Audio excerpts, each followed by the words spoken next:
हरे कृष्णा। मेरे परम प्रिय आत्मीय और अत्यंत सुंदर भक्ति परिवार के सभी दिव्य सदस्यों, आप सभी के पावन हृदयों के भीतर साक्षात सच्चिदानंद मोर मुकुटधारी मुरली मनोहर श्री राधा पुरुषोत्तम सरकार का जो अंश विराजमान है, उसे खुशबू का कोटि कोटि प्रणाम, दंडवत वंदन। पिछले अध्याय 6 में हमने श्रवण किया कि किस प्रकार महर्षि वाल्मीकि की दिव्य वाणी से प्यासे हिरण और कुशल मूर्तिकार के दो अत्यंत क्रांतिकारी, विस्मयकारी और मर्म स्पर्शी दृष्टांत सुनकर राजा दृढ़धनवा का सूक्ष्म सांसारिक संशय कपूर की भांति उड़ गया। हमने देखा कि जब एक राजा अपनी पूरी प्रजा के साथ अहंकार त्याग कर इस महाव्रत का संकल्प लेता है, तो चेदी देश के साधारण सी धरती पर साक्षात गोलोक का वैभव कैसे उतर आता है। सूखे वृक्ष लहलहा उठते हैं, सिंह और हिरण एक घाट पर पानी पीते हैं और व्याधियां कंचन काया में बदल जाती हैं। उत्तरार्ध में हमने उस अलौकिक दृश्य का मानसिक दर्शन किया जहां वैकुंठनाथ श्री हरि विष्णु उस कांपते रोते हुए मलमास का हाथ पकड़कर वो लोग रासमंडल में प्रविष्ट हुए और स्वयं पूर्ण परम ब्रह्म भगवान श्री कृष्ण ने उठकर विष्णु जी का आलिंगन किया और अत्यंत करुणामय शब्दों में इस दीन महीने के रोने का कारण पूछा। आज हम प्रवेश कर रहे हैं पुरुषोत्तम मास महात्म्य के इस अत्यंत गोपनीय, परम रसमय और विशद 7वें अध्याय में। आज की कथा केवल एक कहानी नहीं, यह शरणागति का सर्वोच्च शिखर है। आज हम जानेंगे कि जब स्वयं जगदीश्वर श्री कृष्ण ने प्रश्न किया तो लक्ष्मीपति श्री हरि विष्णु ने उस दीनहीन समाज द्वारा बहिष्कृत मलमास की वकालत किस प्रकार की, वे कौन से हृदय द्रावक शब्द थे जिन्हें सुनकर राजेश्वरी श्री राधा रानी की आंखों से भी करुणा के अश्रु निकले। और इस कथा के सबसे दिव्य भाग में हम श्रवण करेंगे कि कृपा निधान को अपना कौन सा अद्भुत अकल्पनीय वरदान दिया जिसने काल की गणना को ही पलट के रख दिया। आज की कथा में भक्ति के रहस्य और अधिक गहराई से समझाने के लिए मैं आपको दो नए अत्यंत सुंदर और आंखों में प्रेमाश्रु ला देने वाले दृष्टांत को भी सुनाऊंगी। एक कुम्हार की गीली माटी का समर्पण और एक अंधे बालक की अटूट पुकार। तो आइए अपने चंचल मन को पूरी तरह एकाग्र कर लीजिए। इस नश्वर संसार की समस्त चिंताओं, उलझनों, मानसिक क्लेशों और व्यापारिक चिंताओं को कुछ समय के लिए इस कथा के द्वार से बाहर छोड़ दीजिए। अपनी आंखें बंद करें और अपने हृदय के सुंदर मखमली सिंहासन पर मोर मुकुटधारी श्री राधा पुरुषोत्तम सरकार को विराजमान करें। प्रभु के नुपुर मंडित चरणों में अपना ध्यान लगाए और पूरे भाव से मीठी मीठी तालियों की सेवा करते हुए प्रेम पूर्वक दिव्य महामंत्र का संकीर्तन करें। हरे कृष्णा कृष्णा कृष्णा हरे हरे, हरे रामा रामा रामा हरे हरे। श्री नारायण ने देवर्षि नारद से कहा, हे देवर्षि, अब उस गोलोक सभा का यह परम पवित्र और अद्भुत इतिहास सुनो जो मनुष्य के समस्त सोए हुए भाग्यों को जगाने वाला है। जब सर्वेश्वर श्री कृष्ण ने अत्यंत कोमल वाणी में मलमास के कष्ट का कारण पूछा, तब भगवान विष्णु ने हाथ जोड़े, उनके नेत्रों में संपूर्ण ब्रह्मांड की करुणा उतर आई। वे अत्यंत विनीत और गंभीर स्वर में साक्षात परम ब्रह्म श्री कृष्ण से कहने लगे। भगवान विष्णु बोले, हे गोलोकाधिपति, हे कोटि ब्रह्मांडों के एकमात्र स्वामी, हे अंतर्यामी, आपके सम्मुख भला क्या छिपा है। आप तो घट घट की जानने वाले हैं, परंतु इस दीन जीव की करुणा पुकार मुझसे बैकुंठ से यहाँ ले आई है। हे प्रभु, यह जो आपके चरणों में गिरकर अपने आंसुओं से आपके चरण कमलों को धो रहा है, यह काल गणना का मलमास अर्थात अधिक मास है। हे गोविंद, इस संसार की रचना में जितने भी तत्व, जितने भी दिन, जितने भी नक्षत्र, वार और महीने बने हैं, उन सबके कोई ना कोई स्वामी हैं। देवराज इंद्र, सूर्य देव, अग्निदेव, वरुण देव, सबने किसी न किसी अंश का स्वामित्व लिया है। 12 महीनों का स्वामी भी नियत है, जिसके कारण संसार में उनका बड़ा आदर होता है। लोग उन महीनों के आते ही शुभ कार्य करते हैं, यज्ञ करते हैं, विवाह, मुंडन, गृह प्रवेश जैसे मांगलिक अनुष्ठानों का आयोजन करते हैं। परंतु हे दया निधान, इस 13वें महीने को इस संसार ने मलिन घोषित कर दिया है। इस महीने का कोई स्वामी नहीं है, यह अनाथ है, और स्वामी ना होने के कारण संपूर्ण जगत के मनुष्यों ने, वेदों के कर्म कांडियों ने और ज्योतिषियों ने इसे पूरी तरह अशुभ और अछूत घोषित कर दिया है। जब यह महीना आता है तो लोग अपने शुभ कार्यों को रोक देते हैं। इसे मलमास यानी कचरे का महीना, अधिमास यानी फालतू महीना कहकर इसका तिरस्कार करते हैं। लोग इसमें ना तो कोई दान करते हैं, ना यज्ञ करते हैं, ना ही कोई मांगलिक कार्य। हे प्रभु, जब यह धरती पर जाता है तो चारों ओर इसे केवल ताने, गालियां और तिरस्कार ही मिलता है। हर कोई कहता है दूर रहो, यह अशुभ समय है, इसमें कोई शुभ काम मत करो। इस अपमान की अग्नि में जलता हुआ यह दीन जीव मृत्यु लोक में तड़प रहा था। इसके रोने की ध्वनि से पाताल से लेकर आकाश तक कांप उठा।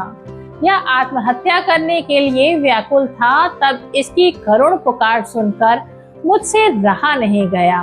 मैं इसे ढांढस बंधाकर सीधे आपके इस परम पावन राजमंडल में ले आया हूँ। हे मधुसूदन, जिसका संसार में कोई नहीं होता, उसके तो केवल आप ही होते हैं। अब आप ही इसकी गति तय करें, क्योंकि आपके चरणों में आने के बाद यदि कोई जीव रोता हुआ लौट जाए तो आपकी शरणागत वत्सलता मर्यादा के अनुकूल नहीं होगा। जब भगवान विष्णु गोलोक की सभा में मलमास की इस करुण व्यथा का वर्णन कर रहे थे, तो वहां उपस्थित समस्त ऋषि मुनि, गोप और गोपियां स्तब्ध रह गए। मलमास की दीनता और संसार के क्रूर व्यवहार को सुनकर राजेश्वरी श्री राधा रानी का हृदय अत्यंत द्रवित हो गया। प्रभु श्री कृष्ण के मुख पर एक अलौकिक गंभीर मुस्कान उभरी। उन्होंने सभा की ओर देखा और कहा, हे बैकुंठनाथ, हे सभासदों, इस संसार का यह नियम है कि जो स्वयं को बहुत चतुर, योग्य और सर्वगुण संपन्न समझता है, वह अपने अहंकार के कारण मेरे द्वार तक नहीं पहुंच पाता। परंतु जो स्वयं को पूरी तरह असमर्थ, दीन और तुच्छ मानकर मेरी शरण में आ जाता है, वह मुझे सबसे प्रिय होता है। शरणागति का यह विज्ञान अत्यंत सूक्ष्म है। इसे समझाने के लिए मैं तुम्हें एक परम सुंदर और दिव्य दृष्टांत सुनाता हूँ, ध्यान पूर्वक सुनो। भगवान श्री कृष्ण ने कहा, एक समय की बात है, एक गांव में एक अत्यंत सीधा साधा वृद्ध कुम्हार रहता था। वह मिट्टी के बहुत ही सुंदर उपयोगी बर्तन बनाता था। एक दिन वह नदी के किनारे से बहुत ही उत्तम चिकनी और साफ मिट्टी खोदकर अपनी कार्यशाला में ले आया। उसने उस मिट्टी को पानी डालकर अच्छी तरह गूंधा ताकि वह मुलायम हो जाए। जब मिट्टी पूरी तरह तैयार हो गई तो कुम्हार ने उस मिट्टी के एक बहुत बड़े हिस्से को अपने चाक पर रखा। कुम्हार ने चाक को तेजी से घुमाया और अपने सधे हुए हाथों की उंगलियों से उस मिट्टी को एक सुंदर, विशाल और भव्य कलश का आकार देना शुरू किया। वह कलश इतना सुंदर बन रहा था कि जो भी उसे देखता मुग्ध हो जाता। तभी उस चाक पर घूमती हुई मिट्टी के भीतर एक अहंकार ने जन्म ले लिया। मिट्टी ने मन ही मन सोचा, आहा, देखो मेरा भाग्य, मैं कितनी भाग्यशाली हूँ। यह कुम्हार मुझे एक परम पवित्र कलश का रूप दे रहा है। कल को मेरे भीतर गंगा जल भरा जाएगा, बड़े बड़े पंडित मुझे वेदियों पर स्थापित करेंगे, राजा महाराजा मुझे प्रणाम करेंगे। मैं तो इस कुम्हार की कार्यशाला की सबसे श्रेष्ठ वस्तु हूँ। जैसे ही उस मिट्टी के भीतर से यह मैं और मेरा का अहंकार आया, उसके भीतर एक अकड़न शक्ति पैदा हो गई। उसने कुम्हार की उंगलियों के इशारे पर मुड़ना बंद कर दिया।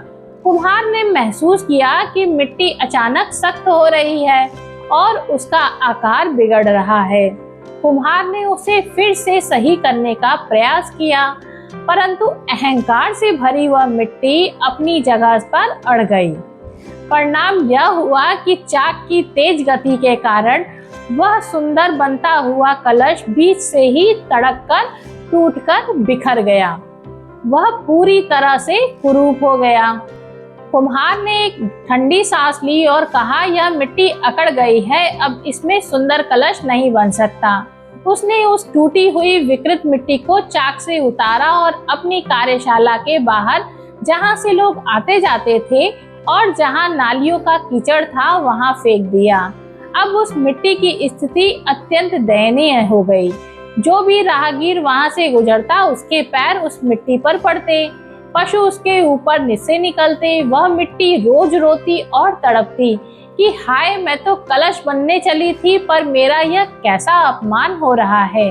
उसी कार्यशाला के एक कोने में मिट्टी का एक छोटा सा अवशिष्ट टुकड़ा पड़ा हुआ था। वह आकार में बहुत छोटा था, उसमें कंकड़ भी थे और वह देखने में अत्यंत तुच्छ था। जब उसने पहली मिट्टी की यह दुर्दशा देखी तो वह थर थर कांपने लगा।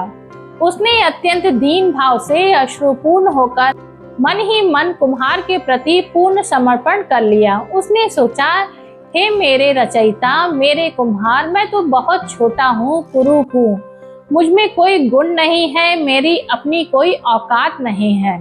तुम चाहे मुझे पैर से कुचलो लो, चाहे मुझे फेंक दो, या चाहे तो मेरा जो मन करे वो रूप बना दो, मैं पूरी तरह तुम्हारे हाथों में सौंपता हूँ। कुछ दिनों के बाद कुम्हार को एक छोटे से दीपक की आवश्यकता हुई। उसने इधर उधर देखा तो उसे वो कोने में वह पड़ा हुआ छोटा सा उपेक्षित मिट्टी का एक ढेला दिखाई दिया। कुम्हार ने उसे उठाया, उस पर थोड़ा सा पानी छिड़का। उस मिट्टी ने कोई विरोध नहीं किया, वह पूरी तरह पानी में घुल गई, अत्यंत कोमल हो गई। उसने स्वयं को कुम्हार की उंगलियों के सुपुर्द कर दिया। कुम्हार ने उसे चाक पर रखा, 2 बार उंगलियां घुमाई और उस छोटे से ढेले को एक सुंदर सा दीपक का आकार दे दिया। उस दीपक को सुखाया गया, अग्नि में तपाया गया और जब दीपावली का पावन पर्व आया तो उसी छोटे से दिए में घी और बत्ती डालकर उसे साक्षात भगवान के गर्भगृह के ठीक सामने प्रभु के श्रीमुख की आरती उतारने के लिए रख दिया गया। वह छोटा सा दीपक भगवान की मुख की आभा को जगमगा रहा था, जबकि वह पहली अहंकारी मिट्टी बाहर नाली के किनारे राहगीरों के पैरों की ठोकरें खा रही थी।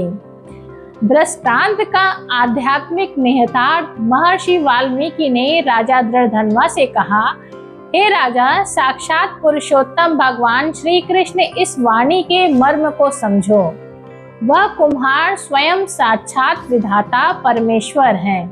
वह पहली अहंकारी मिट्टी संसार के वे 12 महीने और मनुष्य हैं जो अपनी योग्यताओं और अपनी शक्तियों और अपने शुभ कर्मों के अहंकार में अकड़े रहते हैं।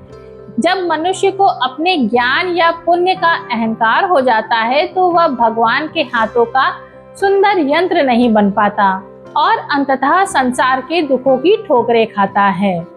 वह दूसरी छोटी दीन मिट्टी यह हमारा मलमास है। इसके पास कोई गुण नहीं था, कोई स्वामी नहीं था, कोई योग्यता नहीं थी। इसने संसार के द्वारा ठुकराए जाने पर स्वयं को पूरी तरह भगवान के चरणों में समर्पित कर दिया। भगवान श्री कृष्ण ने गोलोक की सभा में स्पष्ट कर दिया कि जो स्वयं को शून्य कर लेता है, मैं उसे अनंत कर देता हूँ। इस मलमास ने स्वयं को शून्य कर दिया, इसलिए अब इसके उद्धार का उत्तरदायित्व स्वयं मेरा है। सभा में उपस्थित देवर्षि नारद ने हाथ जोड़कर श्री नारायण से कहा, हे स्वामी, प्रभु की करुणा का कोई सीमा नहीं है, परंतु इस मलमास के मन में जो भय बैठा हुआ है, जो लोक लाज का डर है, वह कैसे दूर होगा? क्या प्रभु इसे केवल सांत्वना दे रहे हैं या इसके भाग्य में कोई वास्तविक परिवर्तन होने वाला है? श्री नारायण मुस्कुराए और बोले, हे नारद, गोविंद की लीला को समझने के लिए बुद्धि नहीं, हृदय चाहिए। सुनो, प्रभु श्री कृष्ण ने इस संशय को दूर करने के लिए सभा में एक और अत्यंत मार्मिक दृष्टांत सुनाया। भगवान श्री कृष्ण बोले, हे सभासदों, किसी राज्य में एक बहुत ही प्रतापी, न्यायप्रिय और करुणामयी राजा राज करता था। उस राजा का यह नियम था कि वह प्रतिवर्ष कार्तिक पूर्णिमा के दिन अपने राजमहल के मुख्य द्वारों को खोल देता था और राज्य के सभी निर्धन, अनाथ और असहाय लोगों को अपनी सामर्थ्य के अनुसार दान दक्षिणा देकर संतुष्ट करता था। एक बार कार्तिक पूर्णिमा के दिन राजमहल के प्रांगण में हजारों लोगों की भीड़ उमड़ी हुई थी। राजा ऊंचे सिंहासन पर बैठकर सबको स्वर्ण मुद्राएं, वस्त्र और अन्न बांट रहे थे। लोग जयकार कर रहे थे, उपहार ले रहे थे और खुशी खुशी अपने घरों को लौट रहे थे। उसी भीड़ के सबसे आखिरी हिस्से में एक 12 वर्ष का छोटा बालक खड़ा था। वह बालक जन्म से अंधा था। उसके शरीर पर फटे हुए चिथड़े कपड़े थे, उसके पैर लहूलुहान थे और भूख के कारण उसका पेट, पीठ सब सटा हुआ था। वह अंधा होने के कारण देख नहीं पा रहा था कि दान कहाँ बट रहा है। जब भी वह आगे बढ़ने का प्रयास करता, आंख वाले, समर्थ वाले लोग उसे धक्का देकर पीछे गिरा देते। कोई उसे डांटता, ए अंधे, पीछे हट जा, राजा के सामने क्यों आ रहा है? तेरी सूरत देखकर राजा का शकुन बिगड़ जाएगा। कोई उसे लात मारकर रास्ते से हटा रहा है। वह बालक बार बार गिरता, उसके घुटने छिल जाते, पर वह रोते हुए फिर उठ खड़ा हो जाता। उसने किसी से पूछा, भैया राजा कहाँ बैठे हैं? मुझे बस एक बार राजा की आवाज सुना दो। पर संसार के स्वार्थी लोग अपने अपने थैले भरने में व्यस्त थे। किसी ने उस अनाथ अंधे बालक की पुकार नहीं सुनी। धीरे धीरे शाम ढलने लगी। राजा का दान उत्सव समाप्त हो गया। राजा अपने मंत्रियों के साथ सिंहासन से उठे और अपने शयन कक्ष की ओर जाने लगे। भीड़ पूरी तरह छट चुकी थी। वह अंधा बालक प्रांगण के एक कोने में एक खंबे की ओट में बैठकर फूट फूट कर रो रहा था। उसकी आंखों से बहते आंसुओं ने उसकी धूल दूषित चेहरे पर लकीरें बना दी थी।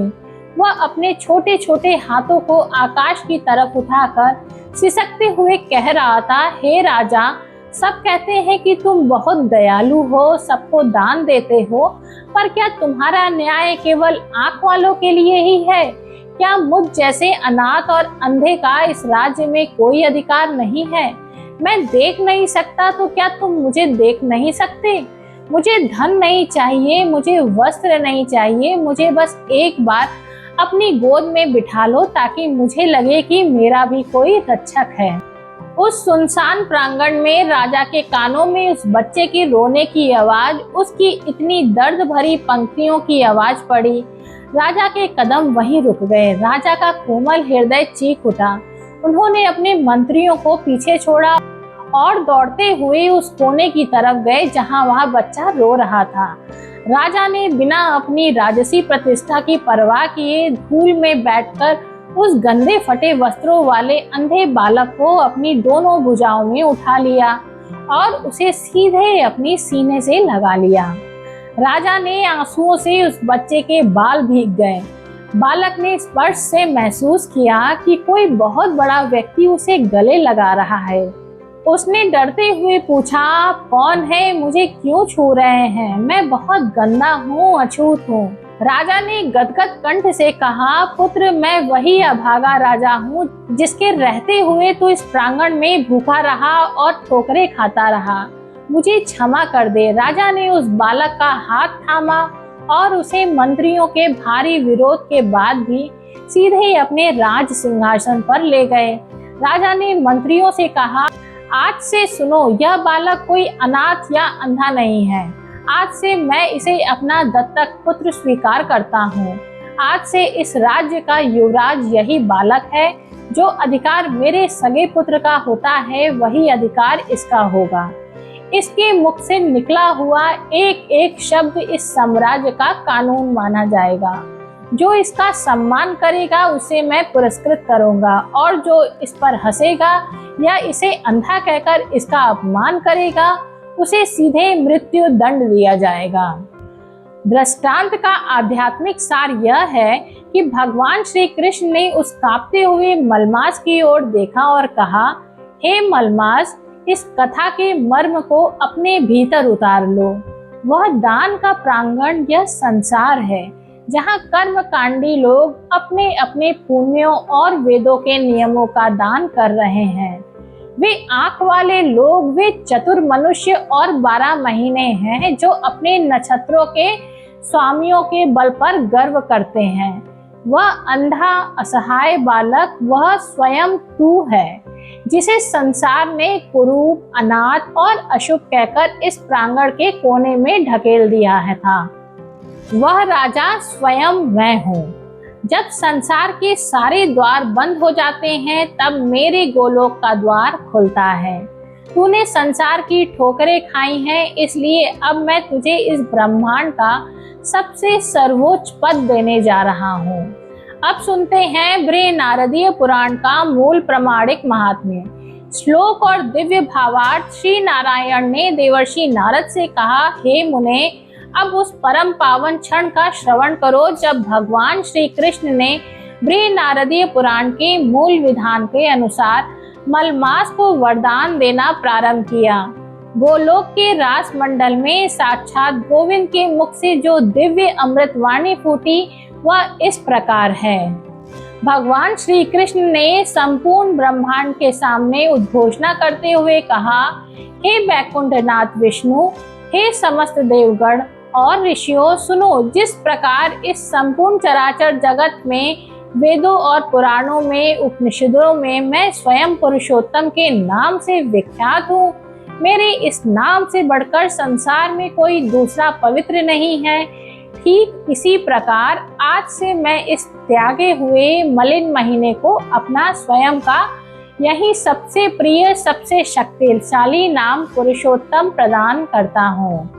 आज से यह संसार में मलमास या अधिमास नहीं बल्कि साक्षात मेरा स्वरूप पुरुषोत्तम मास कहलाएगा। प्रभु ने आगे कहा, हे जगत के पालन करता विष्णु, केवल नाम ही नहीं, आज से मैं इसे अपने संपूर्ण दिव्य गुण, अपनी समस्त शक्तियाँ, ऐश्वर्य, सौंदर्य और कृपा का अंश इस पुरुषोत्तम के महीने के भीतर प्रविष्ट करता हूँ। जिस प्रकार समस्त देवों में सर्वोपरि हूँ, उसी प्रकार काल की गणना में 12 महीनों के भीतर यह पुरुषोत्तम मास सबसे श्रेष्ठ, सबसे पवित्र और सबसे शक्तिशाली माना जाएगा। इसके गुणों की तुलना किसी अन्य महीनों से नहीं की जा सकती। भगवान श्री कृष्ण ने अत्यंत करुणामयी प्रतिज्ञा करते हुए कहा, इस पृथ्वी लोक पर चाहे कोई मनुष्य सकाम भाव से किसी सांसारिक इच्छा से जैसे धन, पुत्र, आरोग्य के लिए, या कोई निष्काम भाव से केवल मेरी भक्ति पाने के लिए इस पुरुषोत्तम मास का व्रत रखेगा, इसके नियमों का पालन करेगा, दीप दान करेगा और मेरा संकीर्तन करेगा, मैं उसके जीवन में समस्त अभावों को तत्क्षण नष्ट कर दूंगा। उसे वह सब कुछ प्राप्त होगा जो देवताओं के लिए भी दुर्लभ है, और अंत समय में वह सीधे मेरे इस अविनाशी गोलोक धाम में साक्षात मल्लिका कुंजों में मेरे समीप निवास प्राप्त करेगा। यह ध्रुव सत्य है।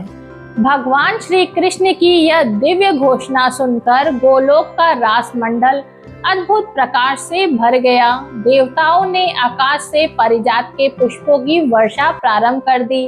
दुदुम्बी की गूंज 10 दिशाओं में अलौकित हो गई।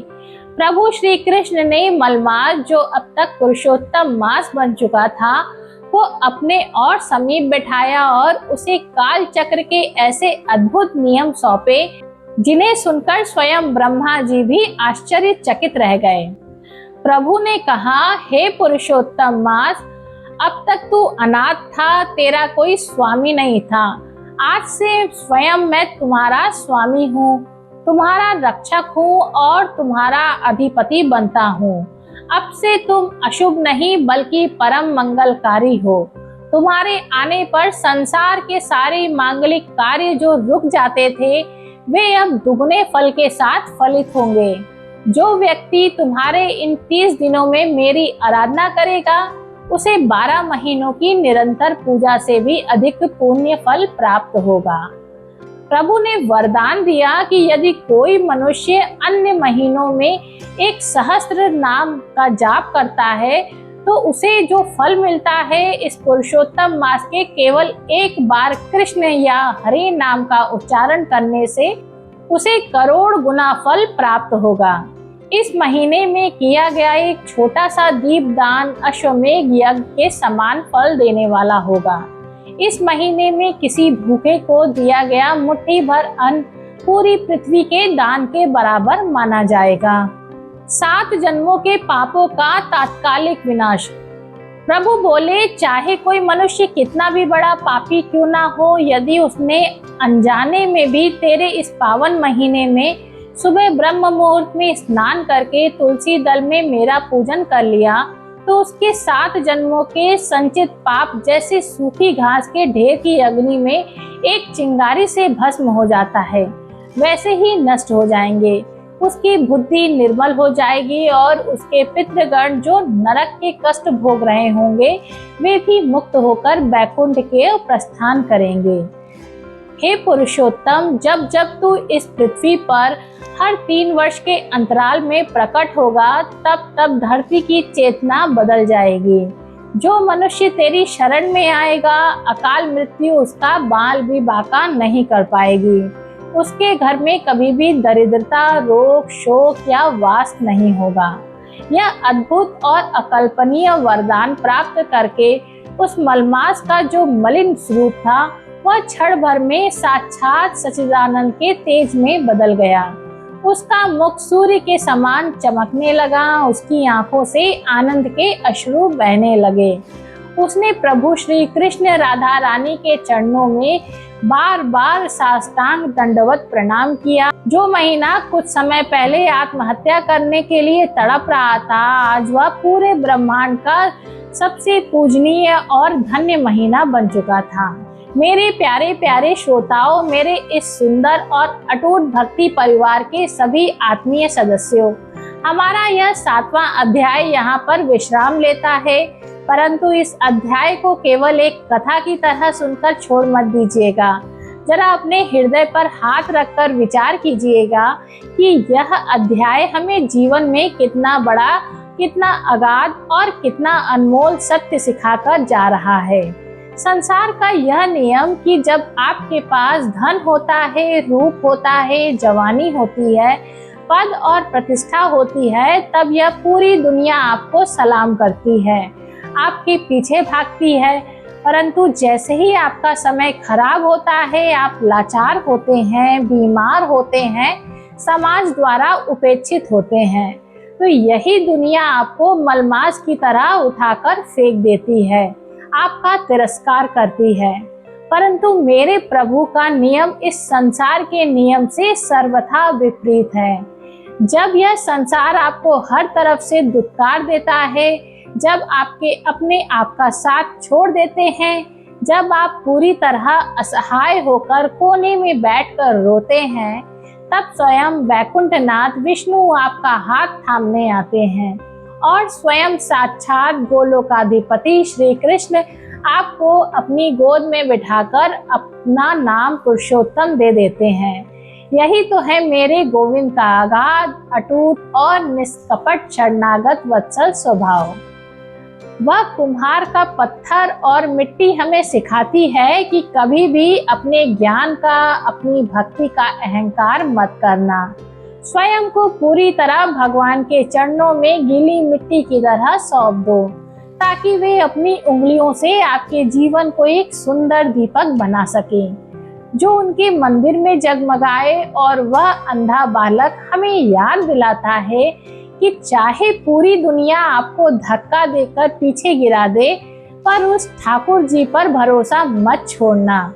उसकी एक नज़र जब आप पर पड़ेगी तो वह आपको चौखट से उठाकर सीधे अपने दिल के सिंहासन पर बिठा लेंगे। मेरे प्यारे भक्ति परिवार के सदस्यों, यदि भगवान श्री कृष्ण की यह दिव्य वकालत, प्रभु का यह अलौकिक वरदान, कुम्हार की गीली मिट्टी का समर्पण और उस अंधे बालक की अटूट पुकार आपके कोमल हृदय की गहराइयों को छू गई हो, यदि इस कथा को सुनते सुनते आपकी आंख के कोने में प्रभु के लिए प्रेम का एक छोटा सा आंसू छलक आया हो, तो इस कथा की रसमयी हाजिरी लगाना बिल्कुल मत भूलिएगा। अपने आलस्य को त्यागे, अपनी सुंदर सुंदर उंगलियों को चलाएं और नीचे कमेंट बॉक्स में पूरे भाव से, रोम रोम की श्रद्धा से साक्षात प्रभु के चरणों में अपना मस्तक झुकाते हुए जयकारा लगाए और लिखे, जय श्री राधा पुरुषोत्तम भगवान की जय। राधे राधे। हमारे इस छोटे से प्यारे से और अटूट भक्ति परिवार का हिस्सा बनने के लिए चैनल को सब्सक्राइब करना बिल्कुल मत भूलिएगा, ताकि भक्ति की यह अलौकिक पावन गंगा कभी न रुके और आपके जीवन में सदा सुख और शांति बनी रहे। इस दिव्य कथा को अपनी सामर्थ्य के अनुसार ज़्यादा से ज़्यादा लाइक करें और अपने परिवारजनों, मित्रों, माता बहनों और व्हाट्सएप ग्रुप में शेयर करें, ताकि इस पुरुषोत्तम मास का परम पुण्य हर एक आत्मा तक पहुंच सके और सबका कल्याण हो सके। अगले अध्याय 8 में हम सुनेंगे कि जब राजा दृढ़धनवान ने यह सब वृत्तांत सुना तो उन्होंने इस पुरुषोत्तम मास के व्रत के उद्यापन विधि कथा की और किस प्रकार इस महाव्रत के प्रभाव से उनके जीवन में एक नया अलौकिक चमत्कार घटित हुआ। तब तक के लिए अपने अपने घरों में रहे, सात्विक रहे, खुश रहे, मुस्कुराते रहे और पूरी मस्ती में डूबकर प्रभु का नाम जपते रहे। जय जय श्री राधे श्याम। राधे राधे। हरे कृष्णा।